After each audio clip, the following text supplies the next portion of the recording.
إن الحمد لله نحمده ونستعينه ونستغفره ونعوذ بالله من شرور أنفسنا وسيئات أعمالنا.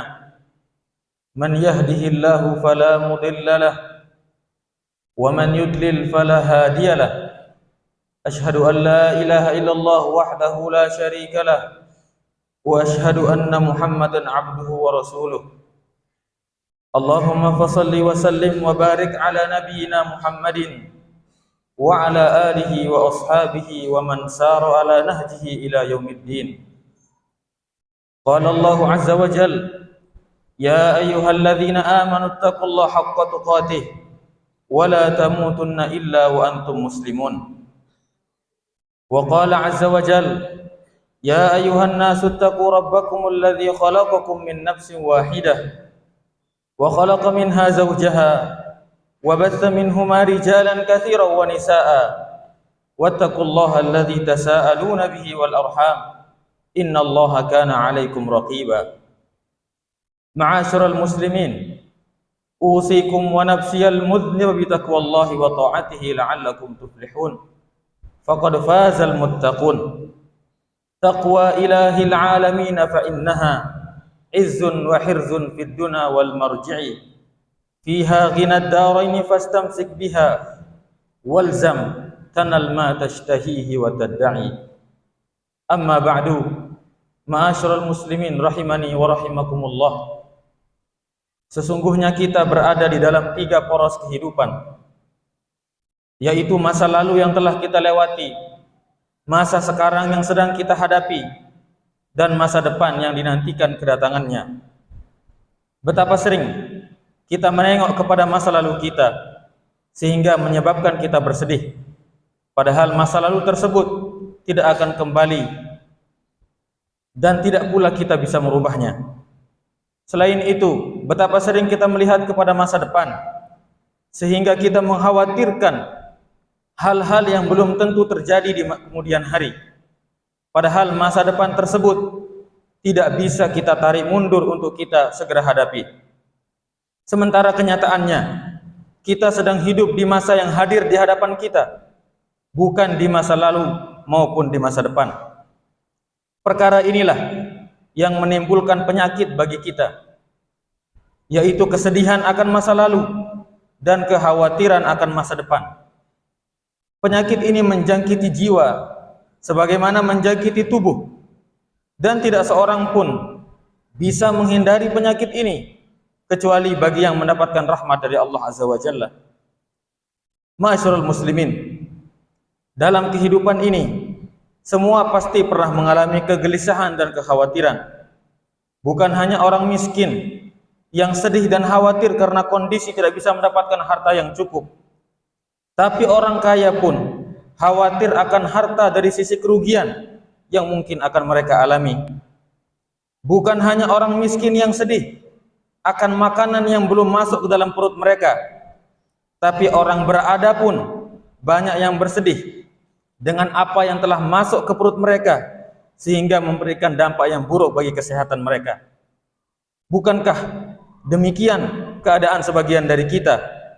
Kita memiliki anak, sudah pasti memikirkan masa depan anak-anak kita, sekolah, pergaulan, hingga bagaimana kelak jika sudah waktunya mereka menikah.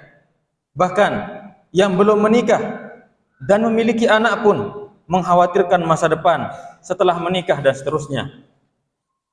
Ketahuilah, ketika kegelisahan telah menjangkiti salah seorang dari kita, maka kita akan merasa sempit meskipun kita tinggal di sebuah istana yang luas. Tidur tidak lagi pulas, bahkan waktu berjalan begitu lambat. Ma'asyiral muslimin, diriwayatkan bahwa Ali bin Abi Thalib menyampaikan perumpamaan tentang kekuatan makhluk Allah. Beliau mengatakan gunung yang tampak kuat ternyata bisa dihancurkan oleh besi. Besi bisa dilelehkan oleh api. Api bisa dipadamkan oleh air. Air terbawa oleh awan. Awan digerakkan oleh angin. Angin dikalahkan oleh manusia. Namun manusia pun bisa dikalahkan oleh rasa kantuk, dan kantuk bisa dikalahkan oleh kegelisahan. Artinya, kegelisahan adalah sesuatu yang sangat kuat dalam mempengaruhi manusia. Demikianlah kehidupan kita yang tidak lepas dari kegelisahan dan kekhawatiran. Selama kita masih hidup di atas muka bumi ini, maka kita tidak akan lepas dari kegelisahan dan kekhawatiran. Ma'asyiral muslimin, sesungguhnya kegelisahan dan kekhawatiran akan hilang ketika kita telah meletakkan kedua telapak kaki kita di dalam surganya Allah Subhanahu wa taala.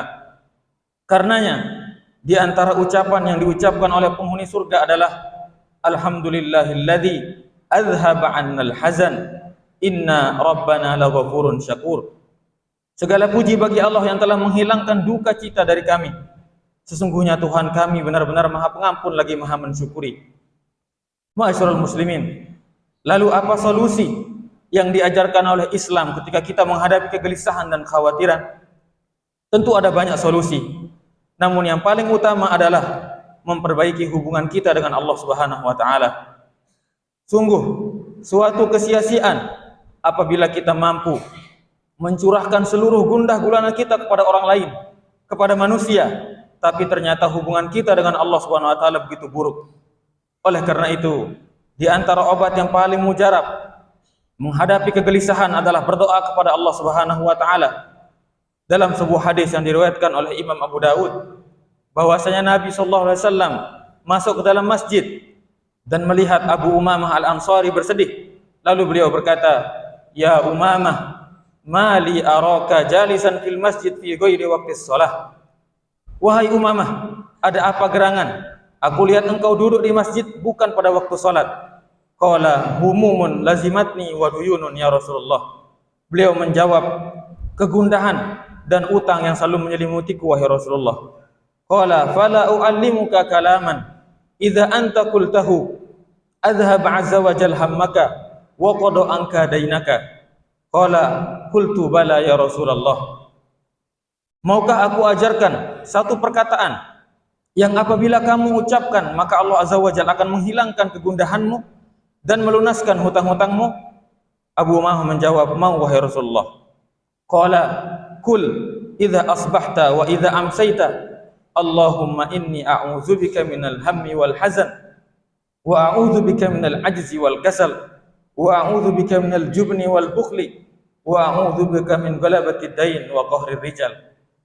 Beliau mengatakan, apabila kamu berada di pagi dan sore, maka ucapkanlah doa tersebut, yang artinya, ya Allah, aku berlindung kepadamu dari kegundahan dan kesedihan, dan aku berlindung kepadamu dari kelemahan, dan aku berlindung kepadamu dari sifat penakut dan pelit, dan aku berlindung kepadamu dari terlilit utang dan dikuasai oleh lelaki yang zalim. Inilah salah satu doa yang diajarkan oleh Nabi Muhammad SAW agar dibaca oleh siapa saja yang sedang merasakan kegelisahan dan kekhawatiran. Doa ini bahkan juga menjadi doa yang sering dibaca oleh Rasulullah SAW. Ma'asyiral muslimin, ketika kita berhadapan dengan kegelisahan, lalu hal tersebut seakan-akan membuat kita terpuruk, maka hendaknya kita waspada. Karena bisa jadi permasalahannya adalah karena hubungan kita dengan Allah Subhanahu wa taala yang sedang tidak baik. Maka segeralah perbaiki hubungan kita dengan Allah Subhanahu wa taala. Allah Subhanahu wa taala berfirman, "Man 'amila shalihan min dzakarin aw untha wa huwa mu'minun falanuhyiyannahu hayatan thayyibatan wa lanajziyannahum ajrahum bi ahsani ma kanu ya'malun."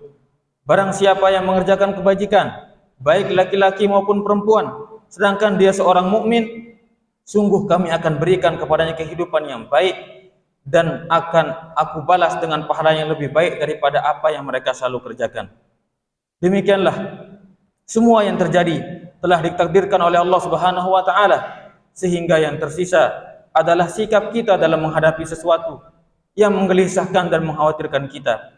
Maka kembalilah kepada Allah, bertaubat dari dosa-dosa, bertakwalah kepada Allah agar kita bisa hidup bahagia di dunia sebelum berbahagia di akhirat. Aqulu qawli hadza wa astaghfirullah li wa lakum wa lisairil muslimin wal muslimat min kulli dhanbin wa khati'ah fastaghfiruhu innahu huwal ghafurur rahim. Allahumma shalli ala sayyidina Muhammad. Allahumma shalli ala sayyidina wa nabiyyina wa habibina wa syafi'ina wa sayyidina Mustafa wa maulana Muhammad.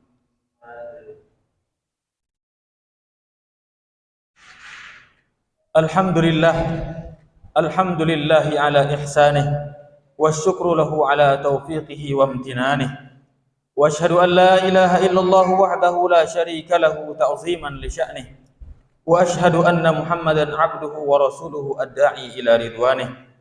Allahumma fasalli wa sallim wa barik ala nabiyyina Muhammadin wa ala alihi wa ashabihi wa ikhwanih.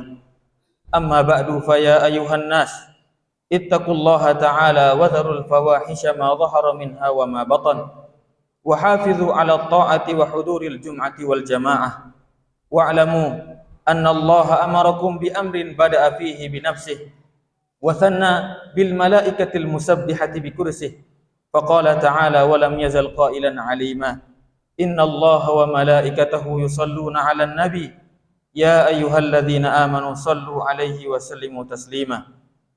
Allahumma salli ala nabiyyina Muhammadin wa ala ali Muhammadin kama sallaita ala Ibrahim wa ala ali Ibrahim innaka Hamidum Majid.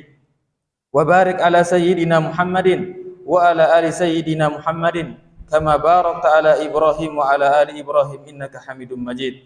Allahumma ighfir lil muslimina wal muslimat wal mu'minina wal mu'minat al ahya'i minhum wal amwat innaka sami'un qaribun mujibud da'wat. Allahumma a'izzal Islam wal muslimin, Allahumma a'izzal Islam wal muslimin wajma' kalimatahum 'alal haqqi ya rabbal alamin.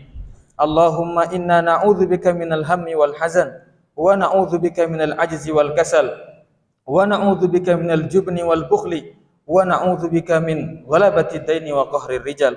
Allahumma inna nas'aluka fi'lal khairat wa tarkal munkarat wa hubbal masakin wa an taghfira lana wa tarhamana wa idza aradta fitnata qaumin fatawaffana ghayra maftunin. Rabbana zalamna anfusana wa illam taghfir lana wa tarhamna lanakunanna minal khasirin. Rabbana atina fid dunya hasanah wa fil akhirati hasanah wa qina adzaban nar. Ibadallah, innallaha ya'muru bil adli wal ihsan wa ita'i dzil qurba wa yanha 'anil fahsya'i wal munkari wal baghi ya'idukum la'allakum tadhakkarun.